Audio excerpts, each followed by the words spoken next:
this took some time, right? I mean, It's March. It's not even February. It's March before you got this finalized. And I think one of the last big holdups was what was going to happen with Brian Johnson, and then subsequently, what do you do to backfill that? Let's start with all the stuff we knew. David Blau gets the offense coordinator job. That happened early. Yeah. And you wonder if that wasn't already happening by like week 18. Didn't like it. It's a dice roll, right? It's a young guy that nobody knows how he's going to be, but like nobody knew what Bill Gates was doing when he started Microsoft. Like, who knows? It could be a disaster, could be great, could be somewhere. Odds are it's somewhere in between. But they made the move to go with Blau. Then you had Anthony Lynn interviewing for head coaching jobs, so that's a big question. Is A. Lynn going to be back? A. Lynn is back, running backs coach. Yeah. So you're only like really veteran, established coaches on this staff. Anthony Lynn, who is, they list him as running backs coach. I assume he's still run game coordinator like he was previously. Bobby Ingram is an established wide receivers coach. Like, Bobby's been around. Then you get an assistant wide receivers coach in Andre Coleman. And Coleman has worked defensively as well. Right. But you got a lot of DJ Williams, completely new face, quarterbacks coach. Danny Etling is your new assistant quarterbacks coach. David Rye gets promoted from tight ends coach to pass game coordinator.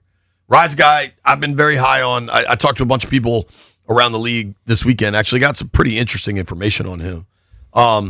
Wes Welker gets an official offensive staff, offensive assistant. Like, I'll be curious. That was the one that was a little strange to me because I know when Wes was here last year, he was on the defensive side, but he was also kind of front office. I've learned that offensive coaches sometimes work defensively because they understand, they look at it in a different angle, say it like that. But then they end up back on the other side of the ball where they played or where they have their experience at, which kind of helps them be more of an all-around coach. So, for sure. I also think you see a lot of former players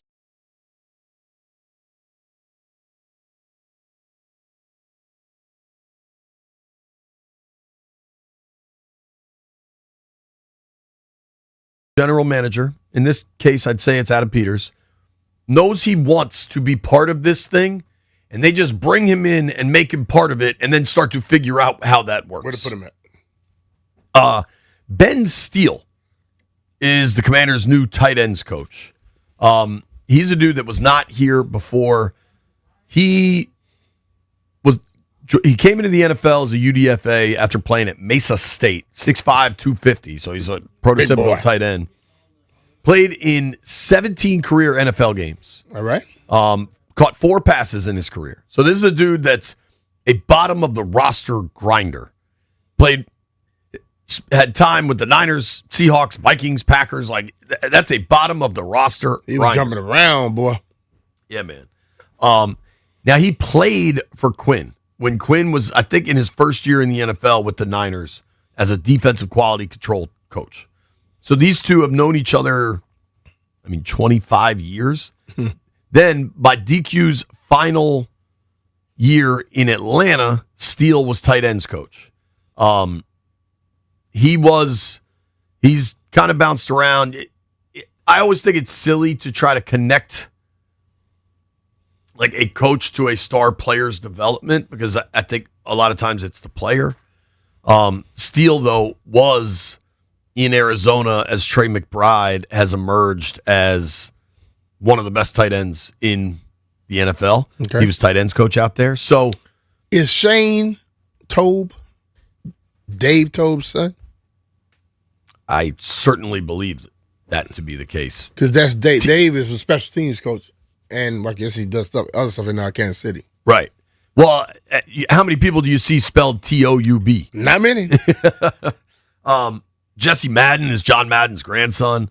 It's going to be really interesting to see how this offense works because Blau was an internal promotion without a ton of experience. Stapleton, O-line coach, internal promotion without a ton of experience running the room. Rye, internal promotion. we'll see how it works. On the defensive side of the ball, they announced their staff, and it's a trimmed down staff, which is kind of interesting. Obviously, you go with Durante Jones. You do have some new folks, new spaces. William Gay, DB's corners. Tommy Donatel's back. John Pagano's back. You get a new Luke Johnson, defensive QC. Eric Henderson is your new D-line run game coordinator coach. That's a guy they're very high on. Mm-hmm. I'm curious, B, you were in the NFL a long time. Ken Norton is a super established guy, linebackers coach. Let me make sure I mention that. Daryl Tapp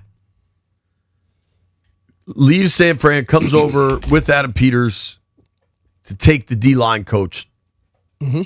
Now, you did have Kerrigan involved as like your pass rush specialist. What does it say? What does it mean if you're Daryl Tapp and you get demoted? That's the reality of the situation. Mm-hmm. Like, what does it say about wanting to be here? Maybe about other options? Like, how do you read that as a player? Well, I mean, I can see him wanting to be here, or they want him here. Because normally when a new staff come in and you start changing up stuff, the other guys go. So it could be a combination of things. And I watched Daryl work with the guys. He's hands on. So it's also relatively close to home. I know I've talked to him about that, being a Tidewater guy. I wonder if just staying here on the East Coast and not having to kind of reset your coaching clock and then, because a dude like Daryl Tapp that played 12 years in the NFL, has been in coaching ever since. Mm-hmm. He can find another job. Yeah. Like, he could go and join D'Amico Ryan's stat. Like, there are plenty of landing spots for that dude. But sometimes in life, much like football and business, whatever it is, you have to have tough conversations. And perhaps that conversation is, listen, man, we still want you to be here. We want to bring somebody in with more experience to change things up how Durante wants it. But unlike with Brian Johnson, who got passed over, let's be real what it was. Brian Johnson was there and had more experience. Mm-hmm. And it was in the quarterback room and all that stuff. And they're like, we're going to go with Blau. I think they gave BJ a little bit of grace. Hey, man, take your time. Let us know if you're all in or if you need to leave. He left.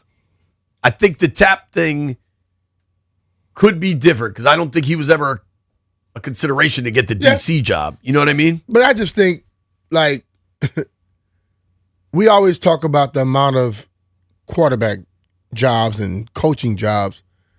This is not any other profession. And a lot of times when a person gets into it, they normally want to stay in it because if you get out for a little bit, you're gone. Self-preservation league, baby. So the thing of it is, I look at me when I played. I could have gone to other teams. I didn't want to leave off the East Coast. So I stayed Philly, New York. Could have gone all the way, didn't want to do all that.